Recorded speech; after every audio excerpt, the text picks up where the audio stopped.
fire. Old Court. It's a housing estate in Bray. It has, unfortunately, a tragic history of some devastating fires there. There is remedial work being done, and Deputy John Brady of Sinn Féin joins us. And John, of course, was in his days as a councillor representative for that area. John, before we get down to this remedial work, remind us about some of the history of Old Court. Well, I suppose Old Court, anyone that from Bray and I suppose even nationally would be familiar with the Old Court estate. Unfortunately, there's been many tragedies within the estate stemming from house fires, and it stems from a time when the houses were originally built back in the 70s for the then, I suppose, housing crisis, and they were kind of temporary dwellings, kind of prefabricated buildings with flat roofs and that. There was a major refurbishment scheme then carried out to, I suppose, make the houses more sustainable long term and that was carried out in the 80s. And that's when a lot of the problems occurred. The type of construction that was used, an outer shell was essentially built around the existing prefabricated buildings, and a lot of problems ensued from that. Lack of fire breaks, the fact that the bitumen felt was still continuously wrapped around the entire terrace of houses and that. So unfortunately, as I said, there's been many tragedies within the Old Court estate. In 1988 we had Kitty Cassidy and her children passed away in a very tragic house fire. And at the time there was many calls, the tragic stories of people, locals up banging on the front door of the fire station, which is literally across the road. The road. So it kind of stemmed from then. Obviously there was continuous calls for a full-time fire service, and in fairness to the retained firefighters, they done Trojan work and continue to do Trojan work, and their I suppose job has been made difficult, but there have been continuous calls, which I fully support, for a full-time fire service. And then moving on from that, we had another tragic fire there in 2001.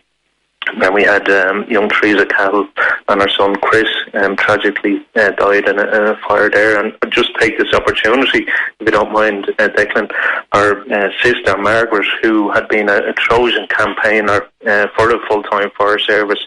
From that point on, not a council meeting would go by in Bray where Margaret wouldn't be outside with posters, campaigning for a full-time fire service. And unfortunately, Margaret passed away a couple of weeks ago. So I just take this opportunity just to pass my condolences to Margaret's family, who, she had campaigned tirelessly on the issue of, the houses in Old Court to make them safer and a full-time fire service. Yes, so moving on, there had been other serious fires within the estate, unfortunately more tragedies also.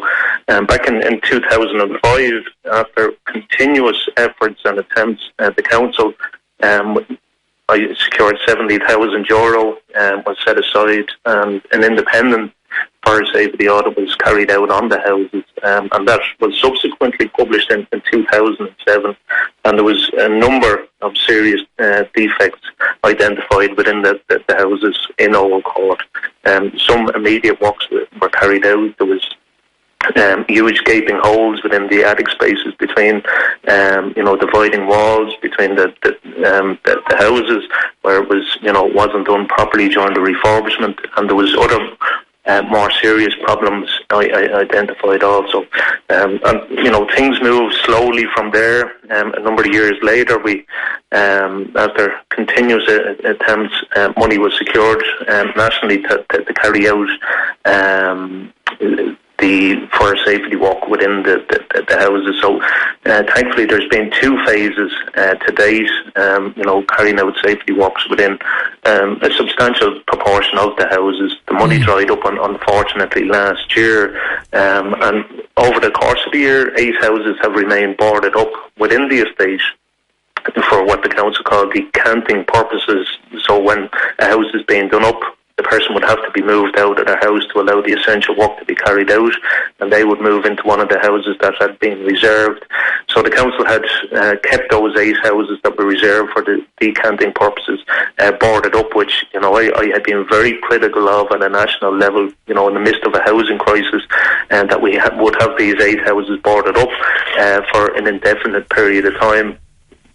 Fully conscious that the work was badly needed, so it was to try and speed up. Currently, John, the money situation, is there more money coming? Is that what you're saying? Yes, thankfully now, after, you know, a considerable period of time and a lot of pressure both at a local level and at national level with the minister, additional funding has been secured. So I'm told that in the region of an extra 5 million has been secured to ensure the work can continue. So I know the estate management there putting in place a process to identify in what order the houses will be done. So that process is going to be undertaken now over the next little while. But there's other concerns there as well, and all of that has to be welcome, albeit slow and all of that.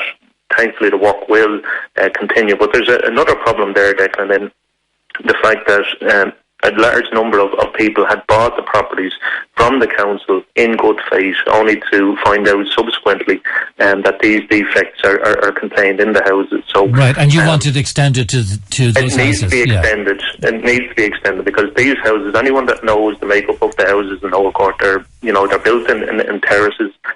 So, you know, in a lot of situations, you might have 2 within a block having the fire safety works carried out, and a private house then excluded. So people bought the properties in good faith from the local authority, and the scheme needs to be extended to cover those. So look, it's welcome. It's been slow. It's been a lengthy campaign to get here. But look, we've secured several million now to ensure that the work can continue, and hopefully people can, you know, not only live in more energy efficient homes but also safer homes too. Yeah, so say all of us. And indeed, we'd add our condolences to the family of Margaret Carroll there, who passed away recently. Thanks very much indeed, John. Good morning to you. Thank you. That's Deputy John Brady of Sinn Féin. So, people at Old Court, which used to be known, I think, as White City, wasn't it, all those years ago, can maybe rest easy at night in bed if that remedial work has been done, because some dreadful fire tragedies there. Sergeant John Fitzpatrick is with us on the morning show here at East Coast. John, were you living in Bray or a serving officer during any of these tragedies then? No, I was living in Bray for a long time, and I'm only moved out of Bray recently enough actually, but certainly I was at the scene of house fires before in Old Court, and luckily none that resulted in any fatalities or tragedies. And you're right, Declan, in that locally a lot of people would still refer to Old Court as the White City or White City. That's the kind of colloquial for it, you know. But yeah, luckily, I said, never involved in any fatalities there, thankfully, you know. And it's good to hear that the works are being done to make the houses safe for everyone up there, you know. Indeed. Sergeant John Fitzpatrick is here to tell us about various things like Operation Thor. A lot of headlines. They seem